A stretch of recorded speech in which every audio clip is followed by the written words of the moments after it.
So I'm Roger Horsfield, I'm a motoring volunteer here at Brooklands. I've been coming here for about 12 years probably now. But this is one of my pet projects, was getting Daisy up and going. It took me and a lot of the other volunteers about 2.5 years to do it, but we've mechanically been through it, and we've left the bodywork very much as it is, which is very original. This is actually a dicky seat on the back, or the other name for it was a mother-in-law's seat, because the thing was, when she was sat at the back, the driver couldn't hear what she was saying. So that's where you put the mother-in-law. So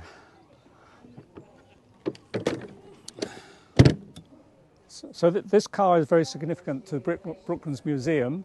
It was owned by Ethel Locke King, the wife of Hugh Locke King. He was the creator of the track. It was his estate where the track was built. But as you can see, it's a 1904 Siddeley. It was Ethel Locke King car. She used it actively, and it's reputedly one of the first cars that went round the completed Brooklands track. Or something, and you were not getting the spark. I mean, we're almost running at constant revs anyway, aren't we? Yeah. Yeah, but this one in here buzzes, doesn't it? Well, that's right. It's a trembler car. Yeah, Right. you know. So this is what I think is more like. All the time that sprung-loaded arm is in contact with a metal there, which is about that long. Yeah. Then the trembler that's buzzing. And all that time you get a spark. Yeah. So we haven't got any problems with sparks, lack of sparks. Yeah, because even if it doesn't, even one fails, the next second it'll buzz, won't it? Yeah. I mean that. The only other thing I'm thinking of is, which we've messed about with the level of the Fuel. fuel. Yeah. And I think we're pretty sure we got it right now, near enough right. Yeah. But the banging in the exhaust pipe, it's like you've got extra fuel in the silencer, and then with the heat, it's then exploding in the silencer and going bang. So it's not getting complete combustion. It's putting, like a sort of petrol mix that would out. come down to the fact you're getting too much fuel going through, wouldn't it? It would. Yeah. So maybe one thing you can try is lifting the main jet up by thickness of another fibre washer. Yeah. It might just might make a difference. Yeah. If it's always running too rich. Yeah. At the moment. Yeah. Because I think you're probably right. It's not a complete burn. There's too much fuel being sucked in. It's not burning all of it. It's then going into the silencer, and then it's going back. Oh yeah. So I think that's probably the best sort of theory at the moment. Yeah. So, because the fact she's actually running, isn't she, in a way? Yeah. It is going more than a couple of seconds. Oh, it's running. But it's just bang, bang, bang, bang. And it's not easy to start, is it? Now. No, it was better, I must admit. Yeah. But lowering raising the jet will actually probably make it slightly more difficult. Yeah. Yeah, possibly. But I think it's worth a go. Right. So Oh well. I think we'll do that. That's what you want to do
Yeah, we've recently had a lot of problems with actually getting Daisy going, and we did get it going after a lot of weeks of trying, but one of the things I did find was that the ignition, advance and retard, which is the points in here, you can actually go over centre,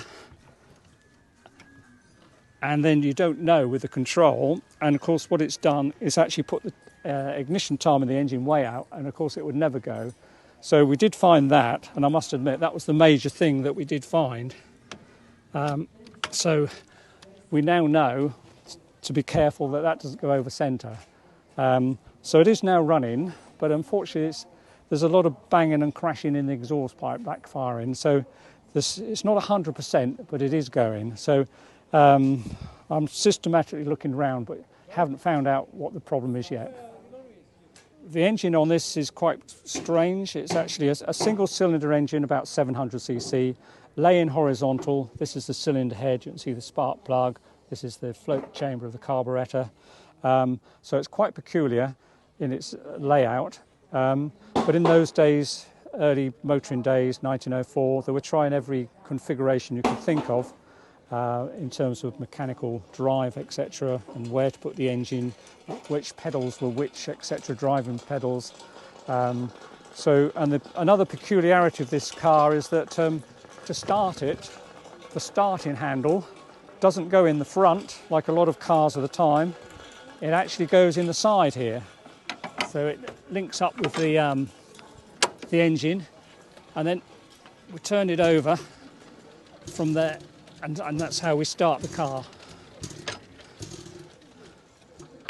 And that peculiar noise that you hear is what they call an atmospheric inlet valve, which I've actually got one here, believe it or not,